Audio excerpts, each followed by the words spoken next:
Good evening friends. आज के इस लेक्चर में हम डिस्कस करेंगे लॉरेंस सीरीज़ के बारे में। तो लॉरेंस सीरीज़ बेसिकली इसमें क्या है कि हम डायरेक्ट क्वेश्चंस के थ्रू ही हम देखेंगे। बहुत आसान सा टॉपिक है ये। तो इसको हम डायरेक्ट क्वेश्चन के थ्रू देखेंगे किस तरीके से हम लॉरेंस सीरीज़ को फाइंड करते हैं। अगर कोई क्वेश्चन जैसे दे रखा है the Lawrence series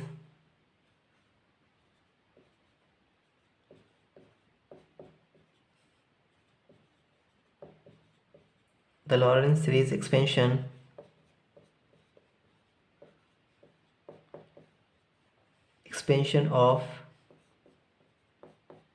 fz equal to 1 upon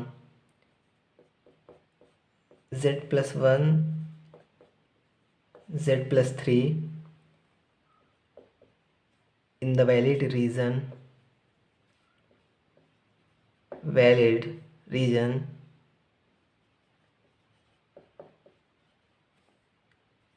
mod z greater than 1 less than 3 is।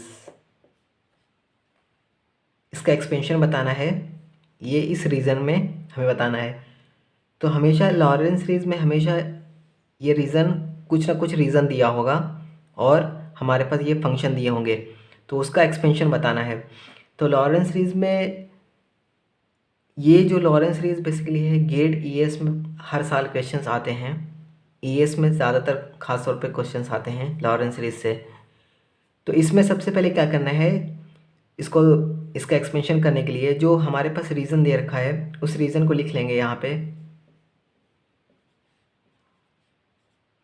उस रीज़न को लिखने के बाद क्या करेंगे, ये दो रीज़न है, z ग्रेटर देन 1 है और z लेस देन 3 है। ओके, तो यहाँ से पहले इस रीज़न को ले लेंगे, मॉड z ग्रेटर देन 1 है। ओके, तो अब इसको अगर मॉड z को हम हमेशा जब भी लॉरेंस सीरीज़ की बात होती है तो जब भी हम लेस देन 1 फॉर्म में बनाते हैं, इसके रीज़न को हमेशा लेस देन 1 के फॉर्म में बनाते हैं। तो अगर यहाँ पे मॉड z को नीचे अगर इस तरफ ले आए तो 1 by mod z less than 1 होगा। ओके, हमेशा लेस देन 1 के फॉर्म में इसको रीज़न को बनाएंगे। इसी तरीके से मॉड z लेस देन है 3। ओके, तो अब क्या करेंगे, तो मॉड z बाई 3, ये तो लेस देन, ये 3 को हम इस तरफ भेज दिए तो लेस देन 1 हो गया। तो लॉरेंस सीरीज़ में हमेशा जब भी रीज़न दिए होंगे उनको इस फॉर्म में ऐसे तरीके से बनाना है कि वो लेस देन 1 के फॉर्म में हो। ओके, तो इसको हमने पहले ब्रेक किया था इसमें, इस रीज़न में z ग्रेटर देन 1 में से मॉड z ग्रेटर देन 1 है, मॉड z को नीचे किया तो लेस देन 1 आया, तो लेस देन 1 के फॉर्म में बनाना है। ओके, यहाँ पे मॉड z लेस देन 3 था तो हमें लेस देन 1 के फॉर्म में बनाना है। ओके, तो इस 3 को नीचे ले जाएंगे तो लेस देन 1 के फॉर्म में बन गया। बस इन दोनों को इस तरीके से जो भी रीज़न दिया होगा गिवन, तो उसको क्या करेंगे, हम लेस देन 1 के फॉर्म में बना लेंगे। उसके बाद क्या करेंगे, उसके बाद जो हमारे पास फंक्शन एफ जेड दे रखा है, F Z equal to 1 upon z plus 1 z plus 3, इसका पार्शियल फ्रैक्शन करके लिख लेंगे। पार्शियल फ्रैक्शन करके लिख लेंगे। पार्शियल फ्रैक्शन करने के लिए क्या करते हैं, a अपॉन z प्लस 1 लिखेंगे plus b upon z plus 3 लिखेंगे। ओके, उसके बाद a अगर फाइंड करना है, ओके, a फाइंड करना है तो क्या करेंगे, इसको हाइड करेंगे और z इक्वल टू -1 यहाँ पे पुट कर देंगे। इसको हटाने के बाद तो z इक्वल टू -1 पुट करेंगे तो यहाँ पे आएगा 1/2, तो a की वैल्यू हो जाएगी 1/2 अपॉन z प्लस 1। उसी तरीके से b की वैल्यू फाइंड करनी होगी तो क्या करेंगे, इसको हाइड करेंगे और b की यहाँ पे z इक्वल टू -3 रखेंगे। z इक्वल टू -3 यहाँ पे पुट करेंगे तो z इक्वल टू -3 पुट करेंगे तो -3 प्लस 1 क्या होएगा, -1/2, -1/2 अपॉन z प्लस 3। ये हो गया पार्शियल फ्रैक्शन नॉर्मल। अगर जैसे कि एस क्यूब या S square plus 3s plus 2 इस टाइप से कांस्टेंट आता है, या फिर स्क्वायर आता है। तो उसमें क्या होता है, कई बार ये तो इजी होता है पार्शियल फ्रैक्शन करना। अभी कई बार ये जो मैंने बताया कि एस स्क्वायर या Z square plus 3z plus 3 इस टाइप से अगर आते हैं तो उसमें पार्शियल फ्रैक्शन करना मुश्किल होता है। तो उसके लिए एक शॉर्ट ट्रिक है, लिमिट की वैल्यू हम लोग पुट करके, वो सबसे बेस्ट मेथड है डायरेक्ट वो सॉल्व करने के लिए। कभी कितना भी टिपिकल पार्शियल फ्रैक्शन करना हो, कितना भी टिपिकल फंक्शन हो, उसका पार्शियल फ्रैक्शन करने के लिए वो जब हम ज़रूरत होगी पार्शियल फ्रैक्शन टिपिकल करने की तो मैं बता दूंगा, लिमिट पुट करके करते हैं। तो उसमें कैसा भी फंक्शन दे रखा हो उसका पार्शियल फ्रैक्शन डायरेक्टली सारी वैल्यूज़ आ जाती है, ए बी सी डी जितने भी वैल्यूज़ हैं सारी ही आ जाती हैं। तो वो जब आएगा तो मैं उसमें बता दूंगा। ओके, तो ये हमने एफ जेड फाइंड कर लिया पार्शियल फ्रैक्शन से करके। अब इसके बाद क्या करेंगे, जेड प्लस वन है। ओके, यहाँ पे जो भी दे रखा होगा, ये जो रीजन हमने जेड लेस देन वन बना रखा है, तो लेस देन वन के लिए वन बाई जेड है, तो यहाँ पे भी वन बाई जेड बनाएंगे। यहाँ पे वन बाई जेड बनाने का क्या मतलब है कि वन बाई टू तो यहाँ पे है ही, जेड को भी बाहर निकाल लें तो one upon one plus one by Z बन जाएगा। ओके, जैसे इस ये फॉर्म होगा लेस देन वन के लिए, वैसे ही उसी उसमें बनाएंगे हम। ओके, उसके बाद माइनस वन बाई टू। अब क्या करेंगे, इसके लिए क्या है, जेड बाई थ्री करना है, लेस देन वन के लिए जेड बाई थ्री करना है। जेड बाई थ्री करने के लिए क्या करेंगे, थ्री को कॉमन ले लेंगे, थ्री को कॉमन लेंगे, थ्री यहाँ पे क्या होगा, Z by three plus one. Okay, तो जिस रीज़न का होगा, ये हमारा क्या है, जेड ग्रेटर देन वन के लिए है।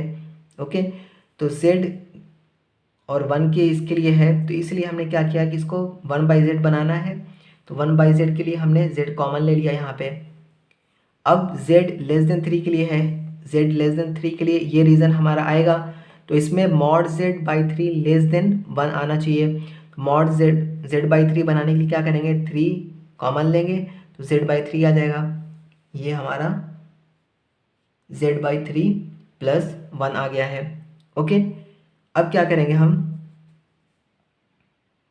इसके बाद यहाँ पे ऊपर लिख लेते हैं one by two Z, two Z. उसके बाद क्या करेंगे, इसको ऊपर ले जाएंगे, one plus one by Z inverse minus one by six, three into two six, इसको भी ऊपर ले जाएंगे, one plus Z by three inverse. Okay, अब क्या करेंगे, इसको एक्सपेंशन करेंगे, one plus X to the power N के फॉर्म में एक्सपेंशन करेंगे। तो अब एक्सपेंशन करना है तो पहले हम इसको इधर इरेज कर देते हैं, उसके बाद फिर एक्सपेंशन करेंगे।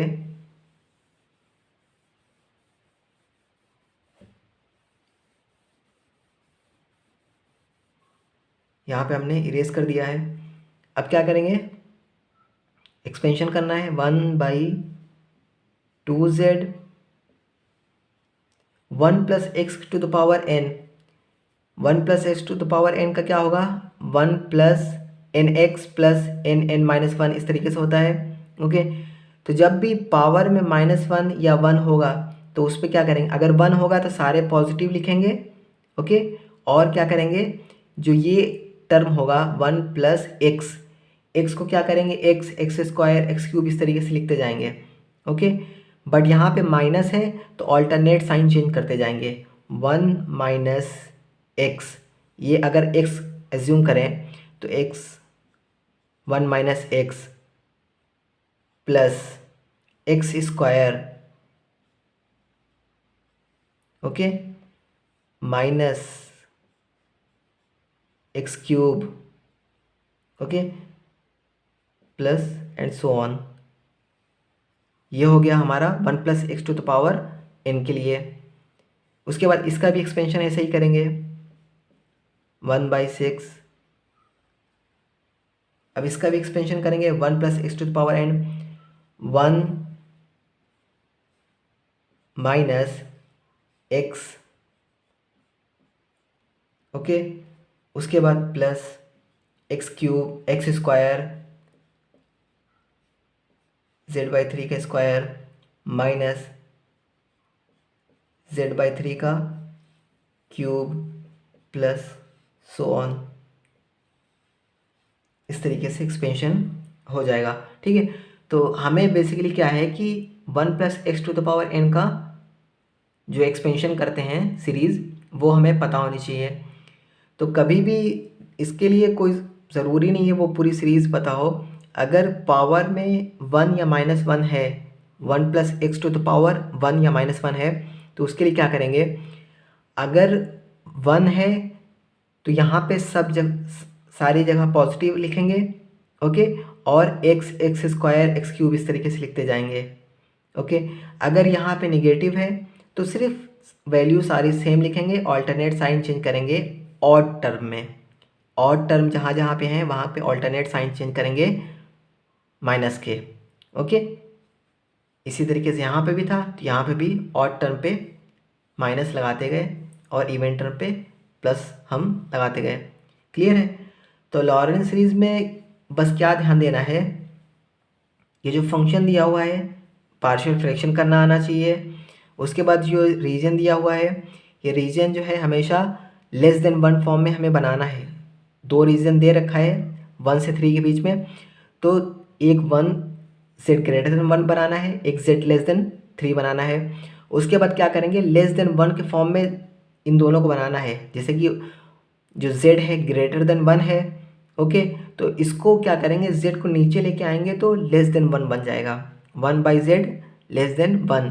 और z लेस देन 3 है तो 3 को नीचे ले आएंगे तो लेस देन 1। बेसिकली बस रीज़न में क्या है, लेस देन 1 बनाना है, लेस देन 1 बन जाएगा। उसके बाद जो फंक्शन है, फंक्शन z+1 z+3 है, उसको पार्शियल फ्रैक्शन करके लिख लेना है। उसके बाद क्या करना है, जो भी रीजन दे रखा है उसके हिसाब से 1 का रीज़न है तो 1 वाले इसमें ये देखना है, 1/z हमें लिखना था, तो 1/z लिखने के लिए हम z कॉमन लिए, ओके। उसी तरीके से 3 वाले रीज़न में देखना था, तो यहाँ 3 देखेंगे तो हमने क्या देखा था, z/3 हमें बनाना था। तो z/3 बनाने के लिए 3 को हमने कॉमन लिया तो z/3 हमारा बन गया।